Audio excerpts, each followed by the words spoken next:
Hi, my name is Ingrid Rodriguez of Embodied Quest, a practice focused on healing trauma through the body, not just your own, but the one that has been passed down to you through your ancestral lineage. I wanted to talk to you today about healing.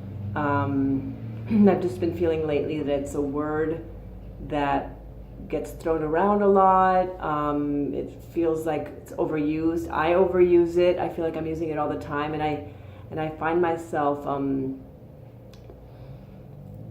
little bit frustrated with myself because it's like, is there another word? Is there another word? And so I wanted to just take this time to talk a little bit about what it means to me really on the deepest level.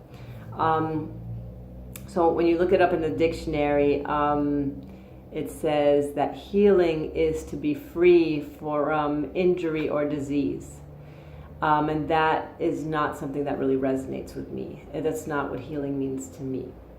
So healing for me is not being free of injury or disease or illness.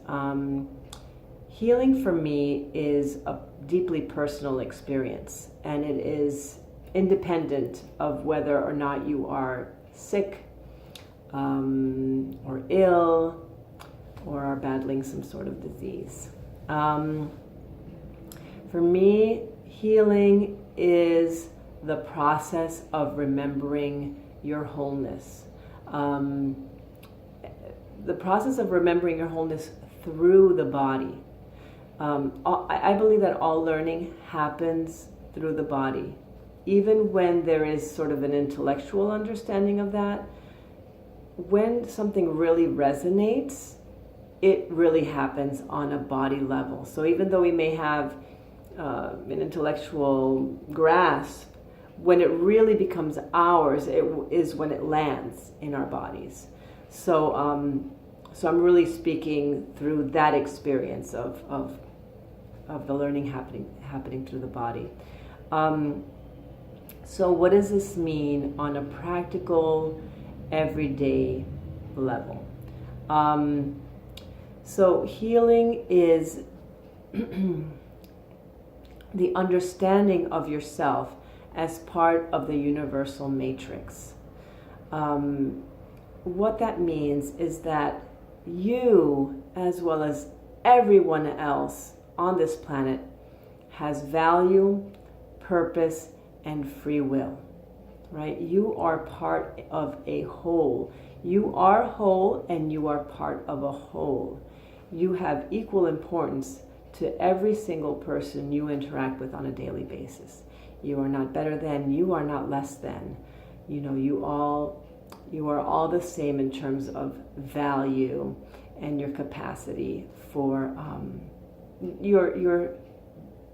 your value and your purpose, right? What you came here to do. And it may not be as obvious with some people as with others. Like your purpose might be just how you show up in your relationships. And it doesn't mean that you need to have like a position of power, right? That is sort of this obvious purpose. It can just be in your beingness, the way that you are in your body, the way that you hold yourself, the way that you show up in your authenticity or in your truth.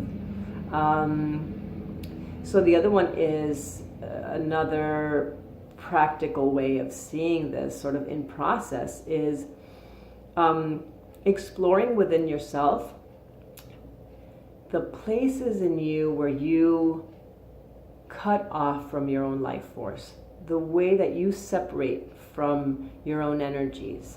And that can be, an example of that could be sort of a common example is if you cut off from your anger, like if you don't allow yourself to really feel your anger or your negativity, which is something that I talk about a lot, where you feel like, oh, I can't bring that, so I'm just gonna like keep that over here. And so when somebody else then brings their negativity, you have a really strong reaction to it because you're cutting it off within yourself, and so you don't want other people to bring that energy either. So this is the place where we separate from part of our energy. We don't allow ourselves to have that, and so we don't allow other people to have that either. And so this really affects our ability to be compassionate with ourselves, to really hold ourselves in love, and sort of this is another way of looking at healing is really talking about it in the sense of self-love, which is also something that you hear a lot of, and people are like, well, how do I do that? So part of the way that I see it is allowing the parts that you cut off, allowing them to come in, to really look at them and look at them gently, and with the understanding that they came from somewhere. They don't make you bad. Like having these feelings that are maybe like not acceptable in society doesn't make you a bad person. They came from somewhere, right? Because you are part of the universal matrix, right? So you're having these experiences for a reason. So let's look at them. Let's bring them forward, and let's unpack it. So when we are able to unpack these difficult feelings or things that have been shut down in us for whatever reason, if we can hold ourselves in self-compassion and understand, like, this is coming up for me because I have a history with such and such, and and I understand where it's coming from, and I can hold that. When we can hold ourselves in self-compassion, we can also see those feelings rising up in others around us and make space for those as well. And so when we are able to hold ourselves in our hearts, then maybe we're more likely to hold other people and see people fully at the heart level, right? Not see them with our judgments, but really see like a whole person there, a person that may be struggling with something, or to really see like what's underneath the defensiveness, what is underneath the fear. Is there a need? And that's something that I practice imperfectly in my life, but it's something that I wanted to offer because since I use this term a lot, I wanted to provide some clarification about what that really means to me. And as a person who has dealt with chronic illness for a long time, I felt that healing was really about like getting my body back, and I know now that that's not what it is, because the process of getting sick has led me to wholeness, and it's independent of whether or not I get well, whatever that means, right?